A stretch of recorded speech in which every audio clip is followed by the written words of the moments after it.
എല്ലാവർക്കും നമസ്കാരം. ഒരു ഇലക്ഷന്റെ എഫക്റ്റ് എന്ന് പറഞ്ഞാൽ ഇങ്ങനെ ഇരിക്കണം. ഒരു ഭാഗത്ത് കോൺഗ്രസിന്റെ അകത്ത് മുട്ടനടി, മറുഭാഗത്ത് ഇടതുപക്ഷത്തിന്റെ അകത്ത് അതിലും വലിയ അടി. ജോസ് കെ മാണി വിഭാഗത്തിന് രാജ്യസഭാ സീറ്റ് കൊടുത്തതാണ് ചിലരെ ചൊടിപ്പിച്ചിരിക്കുന്നത്. നമുക്ക് നോക്കാം എന്താണെന്ന്. LJD ആരുടെയും പഠിക്കൽ കാത്തു നിൽക്കില്ലെന്നും ഇടതുമുന്നണിയിൽ അർഹമായ പരിഗണന ലഭിക്കുന്നില്ലെന്നുമാണ് MP ശ്രേയാംസ് കുമാർ ദൂരെ കൂട്ടിയെന്നും പറഞ്ഞത്. വേറൊന്നുമല്ല, ഇലക്ഷന്റെ എഫക്റ്റ് തന്നെ. 20 സീറ്റിൽ ഒരു സീറ്റല്ലേ ഇടതുപക്ഷത്തിന് കിട്ടിയത്? എവിടെയെങ്കിലും നിലനിർത്തും. ശ്രേയാംസ് കുമാർ ദൂരെ കൂട്ടി പറഞ്ഞത് അടുത്ത ഒരു ഇലക്ഷനും കൂടെ കണക്കാക്കിയിട്ടാണെന്ന് സാമാന്യം ബുദ്ധിയുള്ളവർക്ക് മനസ്സിലാകും. അടുത്ത അടി NCPയിലാണ്. PC ചാക്കോ UDF വിട്ട് നേരെ ചെന്ന് കയറി കൊടുത്തത് NCPയിലേക്ക്. ഇപ്പോ NCPയിലെ PC ചാക്കോ ആശാന്റെ കൂടെ നിൽക്കുന്ന ഒരു വിഭാഗം വീണ്ടും UDFയിലേക്ക് ചാടാൻ പോകുന്നു. ഇത് തന്നെ സംഭവം. അതും വേറൊന്നും കൊണ്ടല്ല, കുട്ടനാട് സീറ്റുമായിട്ട് ബന്ധപ്പെട്ട എന്തോ വിഷയമാണ്. പിന്നെ അടുത്തത് നമുക്കൊന്ന് ചെന്ന് ഇടപെടാൻ പറ്റുന്ന ഒരു സംഭവമല്ല.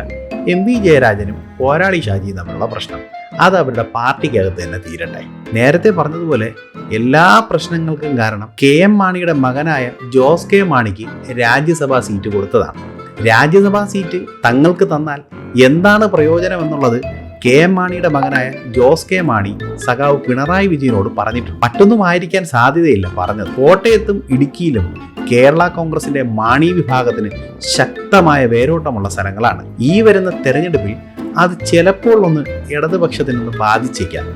ഈ ഒരു സൂചന ജോസ് കെ മാണി കൊടുത്തതായിട്ടാണ് നമുക്ക് മനസ്സിലാക്കാൻ സാധിക്കുന്നത്. ഈ ഒരു സൂചന ജോസ് കെ മാണി കൊടുത്തത് ഇടതുപക്ഷം രാജ്യസഭാ സീറ്റ് ജോസ് കെ മാണിക്ക് മുമ്പിൽ വച്ചു നീട്ടി.